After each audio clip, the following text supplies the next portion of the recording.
2 Corinthiens, chapitre 5.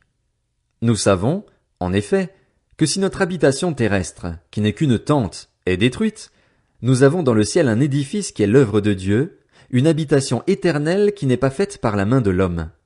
Et nous gémissons dans cette tente avec l'ardent désir de revêtir notre domicile céleste, puisque, après avoir été ainsi revêtus, nous ne serons pas trouvés nus.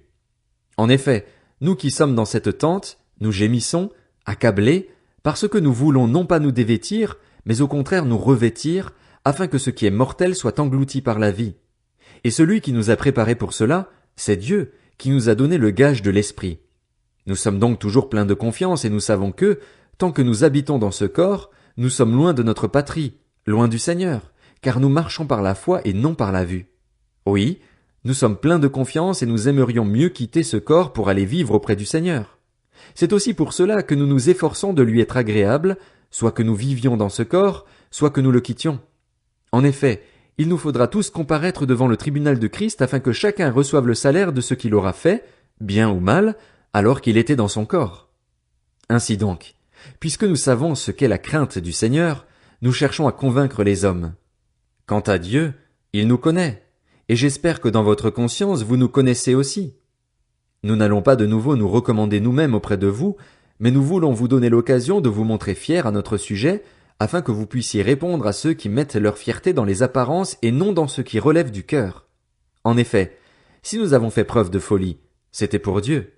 Si nous sommes raisonnables, c'est pour vous.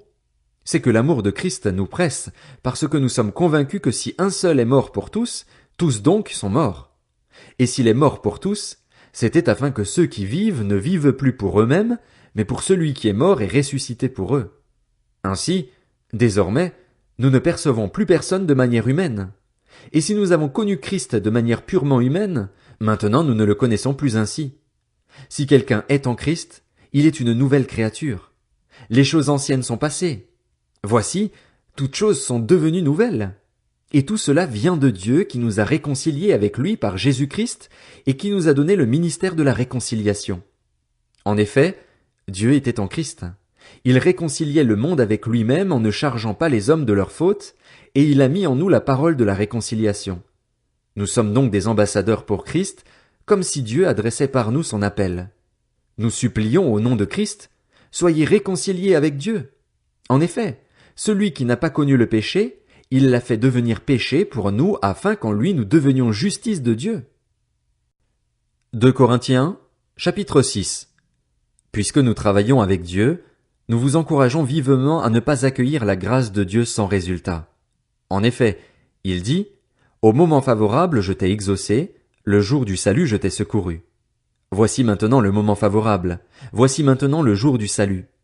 En rien et pour personne nous ne voulons représenter un obstacle, afin que notre service soit sans reproche.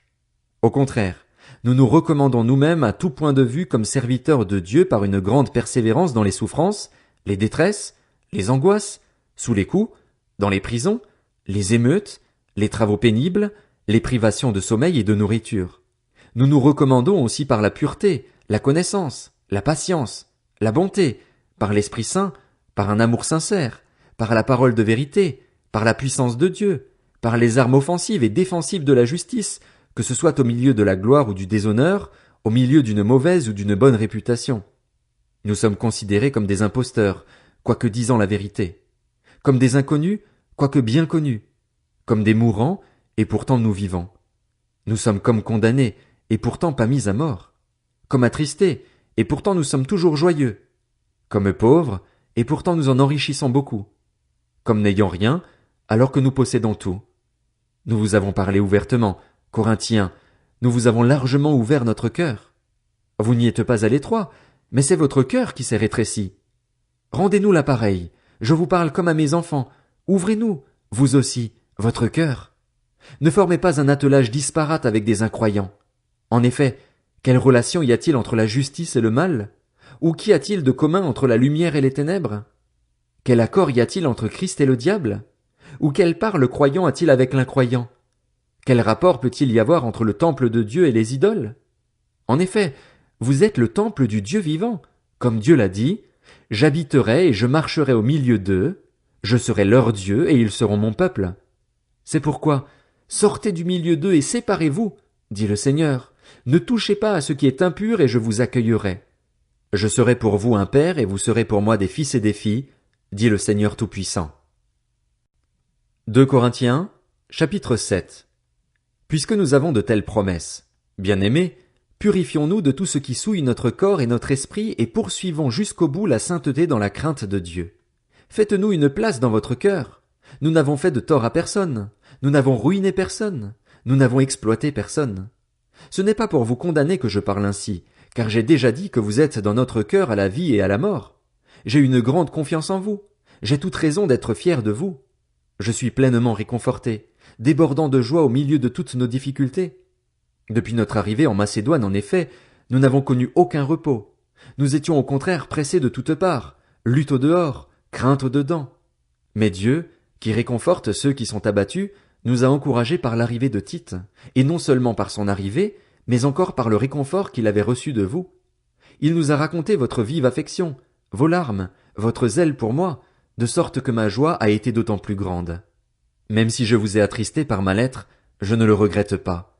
Et si je l'ai regretté, car je vois que cette lettre vous a momentanément attristé, je me réjouis maintenant, non pas de ce que vous avez été attristé, mais de ce que votre tristesse vous a amené à changer d'attitude, car vous avez été attristé selon Dieu, si bien que vous n'avez subi aucun dommage de notre part. En effet, la tristesse selon Dieu produit une repentance qui conduit au salut et que l'on ne regrette jamais, tandis que la tristesse du monde produit la mort. Cette même tristesse selon Dieu, voyez quel empressement elle a produit en vous. Quelles excuses, quelle indignation, quelle crainte, quel désir ardent, quel zèle, quelle punition. Vous avez démontré à tout point de vue que vous étiez pur dans cette affaire. Si donc je vous ai écrit, ce n'était ni à cause de celui qui a commis le tort, ni à cause de celui qui l'a subi.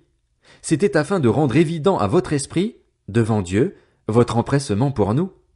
Voilà ce qui nous a réconfortés. Mais nous n'avons pas seulement été réconfortés.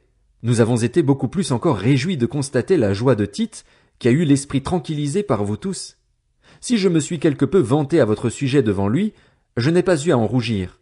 Mais, comme nous vous avons toujours dit la vérité, ce dont nous nous sommes montrés fiers auprès de Tite s'est aussi trouvé être la vérité. Et son affection pour vous est d'autant plus grande quand il se souvient de votre obéissance à tous et de l'accueil que vous lui avez réservé avec crainte et profond respect. Je me réjouis de pouvoir entièrement compter sur vous.